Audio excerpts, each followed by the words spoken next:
Most people think that what makes great leaders great is saying the right stuff. And I think it's exactly the opposite. What makes great leaders great is asking world-class questions. So here's a video about how to ask world-class questions.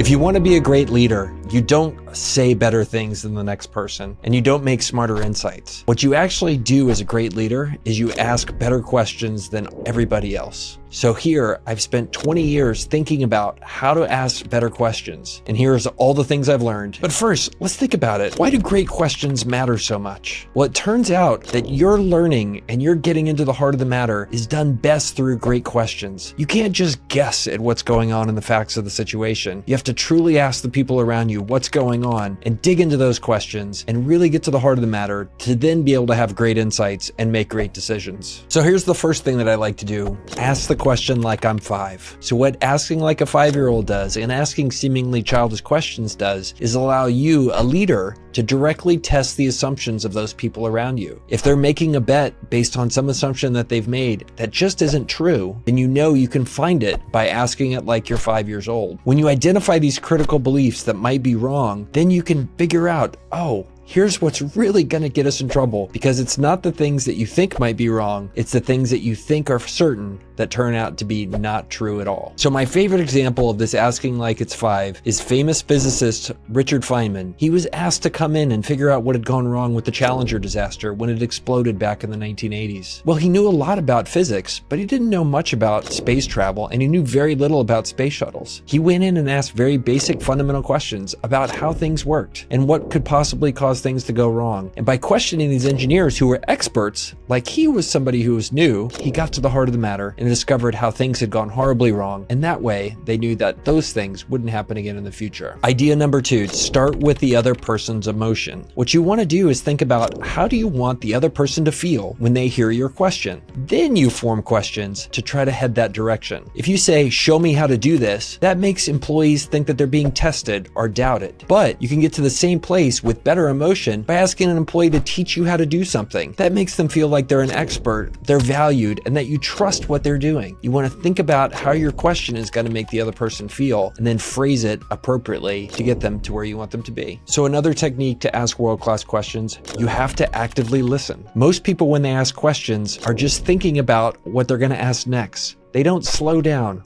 pause, and listen to what the other person is saying. When somebody answers your question, what you need to do is 100% focus on that answer. Don't think about your next question, and they'll think that you value them more and appreciate you doing that. Active listening is done even better with nonverbal communication. You nod, you say, and listen in and have eye contact in terms of what they're doing. You acknowledge that you're really truly listening in with both nonverbal and verbal cues. A key to asking great questions is using silence appropriately. You get asked a question when you're in school and there's a long pause, the entire classroom looks at you and they wonder if you're going to be able to answer the question or not. So we're trained that you need to be able to avoid silence. You need to be precise and immediately answer the moment that something comes into your brain. But exactly the opposite is true. Silence is the most powerful thing you can use while having a conversation or asking questions of somebody else. Because we're so scared of silence, we talk too much to avoid it, and that causes our brains to get in our way of truly thinking deeply about our situation. It takes over 10 seconds for our brains to process the things that we were just told in an answer. But we try to do the opposite. We immediately start talking and don't give our brains a chance to catch up. Today's sponsor is Employer Flexible. And what Employer Flexible does is really function as a fractional HR department for your company or business. I've used them numerous times in putting together my companies. I've used them when I bought companies. I've used them when I started from scratch. And for me, I love working with them for numerous reasons. One is I know the owners and a lot of the staff, and they've always treated me super good. And then the second thing is I hate HR. Like, I don't enjoy it at all. And this way I can know it gets done right. You can find their contact details, locations of their various offices, as well as more details on how they will help your business by going to employerflexible.com. And again, that's employerflexible.com. And thanks to them for sponsoring today's episode.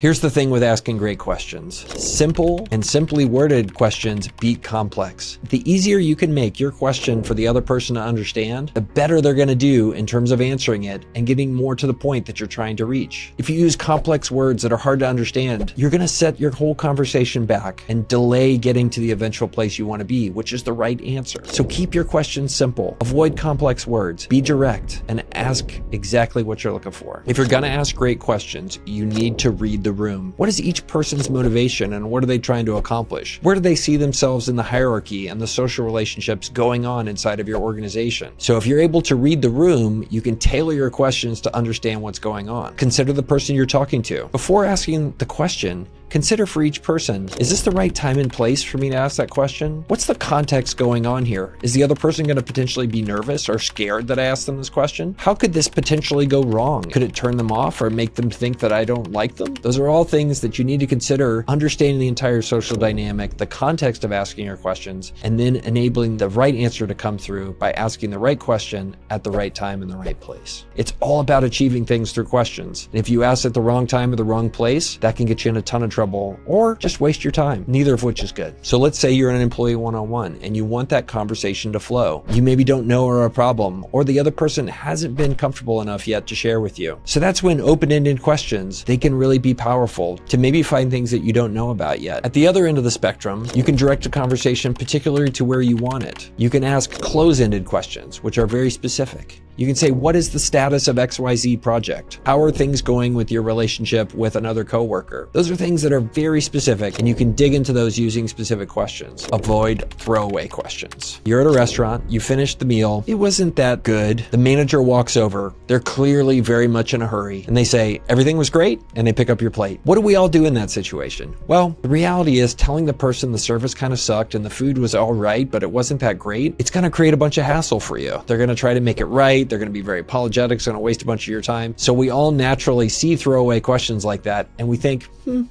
maybe that manager really doesn't want us to tell them the truth. You're giving a presentation and you're the big boss, and at the end you say, any questions? Everybody stays silent. The problem with that question, it doesn't get to the core of what you're trying to do by saying any questions. Instead, what you can use is a more specific question. What could go wrong here? By asking that particular question, you're very clearly asking for specific feedback. People will feel comfortable speaking up and use that as a way to provide you feedback that could be very helpful. You have to practice, give yourself feedback, and then use that as a way to then improve and ask better questions next time. Great questions can frame conversations and direct people in the way you want them to think about situations. When you hire consultants, they come in and they don't say you to the client. They say we, indicating that they as consultants see themselves as, at least during the part of this engagement, as part of your team and being part of accomplishing the mission. Another thing I love to do is ask for permission. So before I'm going to ask a very tough question, say about poor job performance, I'll ask for permission. Is it okay if I ask you a pretty tough question here? Once they give you permission, people naturally open up and they become better able to answer the questions that you're going to ask them. Because ultimately, it's not just the question that you ask, but also the questions beforehand that set up your ability to get a great answer and develop great insights. And that's it. That's everything I've learned about asking great questions and tips that I've used over time. Thanks for watching this video here on YouTube. I'm loving putting these things together. If you have any questions about this video, ask them below. I will definitely answer them. And please give me a follow and a retweet if you appreciate me putting these together. I'm trying to help people, and the only way to keep my posts from being hidden from the algorithm is if you engage with them. So do me a solid and do that, and I will keep producing more. Thanks.